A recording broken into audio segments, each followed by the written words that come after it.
What is up, YouTube? It is of course your boy Josh Sneaks. I'm back with another banger video for you guys today. And today I have 10 tips on how to start and grow your sneaker collection. So let's get into it. Before we get into this video, take a second out of your day to hit that subscribe button down below. We're on the road to 1,000 subscribers. I've been trying to upload every week, so make sure you guys stay tuned and turn on post notifications. So with that being said, let's get into the video. If you're watching this video, I'm assuming that you don't have a sneaker collection, or you're just getting started, or you do have a sneaker collection and you're looking to build it, or you have post notifications on and you watch every one of your boys' videos. You know. But with that being said, let's get into the first tip. Tip number 1 is buy what you like. Just because your favorite rapper or your friend is wearing this specific sneaker, that does not mean you have to get it. Or let's say a sneaker is the wave. For example, Jordan 1s are the wave right now, kind of. But like, you don't have to get a Jordan 1 just because you're trying to fit in. Be unique, be yourself. Get what you like, Don't get something because somebody told you to get it. Buy if you like it and if it fits in your budget. So with that being said, let's move on to number 2. At number 2, we have buy different brands. Variety is key. You guys can have a bunch of Jordans, but it'd be nice to switch it up sometimes. Have some Adidas, have some Yeezys, have some Converses, have some Vans, have some Uggs. Switch it up, keep it unique.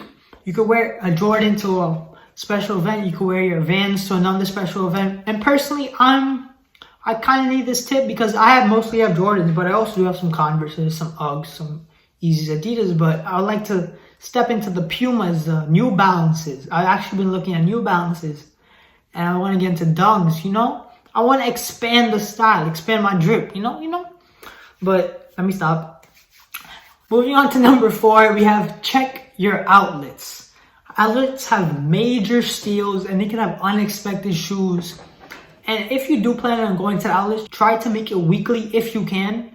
Because every week they restock the shelves. And if you go every week and you see the same employees, try to make friends with the employees. Ask them, hey, when do you guys get your shipments? If they get at like 9 a.m., you go in at 10 or 11 a.m., everything will be on the shelf and you guys get to pick and choose. I personally don't go to the outlets a lot, but you can go to the outlets for all different things. You can go to outlets for clothes, jewelry, fragrances. The same thing applies to all of them. And number 5, we have get an additional source of income if you don't have one already. By that, I mean, aside from your 9-to-5 job or your monthly allowance or your weekly allowance, whatever it is, I suggest you guys get a side job or side hustle, make a few bucks here and there, and put that into your sneakers and save your allowance or 9-to-5 job money for savings, put it in the bank, or put it for vacation. Use your side hustle to spend on your hobbies. And your hobbies being sneakers. And number 6, we have plan your space. By this, I mean buy shoes according to your space. You don't want to have a bunch of shoes and have this much space. Your shoes are going to get damaged. The boxes are going to get damaged. Same thing the other way. You don't have this much space and this much shoes. You're wasting the space. You can put your shoes somewhere else and put something else in that big space. Moving on to number 7, which is kind of related to number 6, is storage units. How do you store your sneakers? Sneakers are very expensive. You should take care of them. I suggest if you have a lot of sneakers, probably 50 to 100 pairs, you get the big racks and put them on there. However, if you have a few pairs, like me, 10 to like 20 pairs or whatever, you put them in drop front containers, a sneaker per container. It's a cool way to display your sneakers and the containers stack up. I've been thinking to get some drop front containers, but again, my space doesn't really allow that. I also want to keep the boxes from the sneakers and also have the drop front containers. The space I designated for my sneakers doesn't really allow me to do that. So that's why I do this. I keep my sneakers in the boxes because it doesn't make sense to throw out your boxes. However, if you are doing this and you plan to stack up the sneakers, do not stack them too high because you're about to get dents and stuff on the box like I have right here. Crap. You're about to get dents and stuff. Can you see that? Yeah, dents like right there on the box, and your boxes are gonna get damaged. Before you buy sneakers, make sure you plan your space and figure out what you're gonna keep them in, how you're gonna store them. Moving on to number 8, we have wipe down your sneakers. Clean your sneakers. I can't stress this enough. Again, we pay a lot of money for our sneakers. Clean them, keep them in good condition. Every time you wear a sneaker, clean it. Like, come on, look how clean this is. But don't really focus on the outsole of a sneaker because that's gonna get dirty no matter what. And this isn't that dirty compared to this sneaker. But again, don't focus on the sole of the sneaker because the outsole, because it's gonna get dirty. Like, if you wear your sneakers, and that's another thing, make sure you wear your sneakers. Don't buy them to sit up in a box. Like, come on now, don't do that. Wear and clean your sneakers. At tip number 9, we have buy used shoes. I know you guys, but I know this kids are not just saying to buy used shoes. Listen, hear me out. If you buy used shoes, you save so much money, but you do have to do your research. Just because you see a used shoes going up for sale does not mean you have to buy it. Make sure you look at all the photos. Make sure it goes to like a middleman. Like, for example, GoDaddy. If you buy used sneakers, the seller sends it to Go authenticates it, then sends it to you. So you guys could do that. And for example, I have the Jordan UNC 11s or Columbias, whatever you call them. The resale for size 10 was about $350. And I bought a clean, like close to brand new used pair for about $200.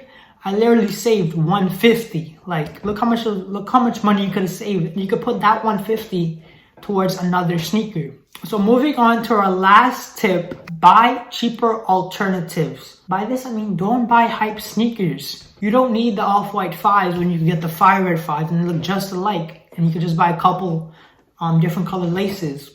Or you don't have to get the Travis Scott ones that cost $2,000 when you could have the Mocha ones. And look, you see how the Travis Scott ones have pink laces? I got you right now.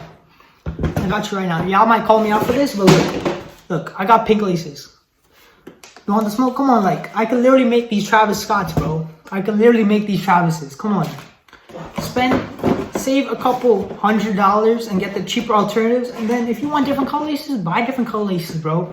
You save so much money. Well, that's all for the 10 tips. But I just realized I didn't tell you guys how I got into sneakers because you always have to somebody to influence you, or you can't just wake up one day, hey, I'm into sneakers. No, somebody has to influence you, or you have to do your research or something. I was in 6th grade when I first started knowing about sneakers. After school, every day, I would come home to watch Kais Omar, Blazendary, Just Win. CJ So Cool when he was like back into sneakers, like more into sneakers. But aside from that, I was into sneakers around 6th grade, but I actually started collecting at the end of 7th grade, beginning of 8th grade. I started this channel, Josh Sneaks, around a year ago, close to a year ago. And I originally wanted to start this channel in 7th and 8th grade, but I actually didn't get around to it. And because of the age we live in, the pandemic, I guess it kind of pushed me to start it. So that's where we are right now. And I just want to thank you guys for subscribing, liking all my videos, commenting all my videos, turning on post notifications. Thank you for persuading me to keep uploading more videos.